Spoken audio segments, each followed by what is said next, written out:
অহংকারী জায়গা আমি আল্লাহর দরজায় হবে না।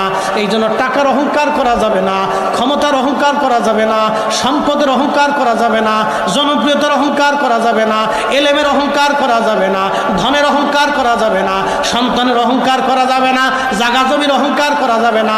মানব হিসেবে আমাদের কোনো অহংকার নাই, আমলের অহংকার করা যাবে না, এলেমের গৌরব করা যাবে না।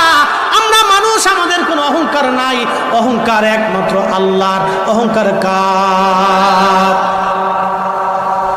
আদম সফিল্লাহ অহংকার করলো, আল্লাহর সাথে তর্ক করলো। আল্লাহ রাব্বুল আলামিন বলেন, দূর হয়ে যা, বিতাড়িত হয়ে যা, আমি আল্লাহর দরজায় আর তোর কোনো জায়গা নাই। তার মানে আজাজিল যা করলো আমাদের উল্টা তাই করা লাগবে।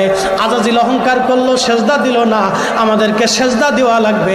আর আল্লাহর দরবারে মাপ চাইতে হবে। আমরা যখন সেজদা দিব, আল্লাহর দরবারে মাপ চাবো, আমার আল্লাহ আমাদের জীবনের গুনাহগুলি তখন মাফ করে দিবে। কি কথা কোন ঠিক কিনা?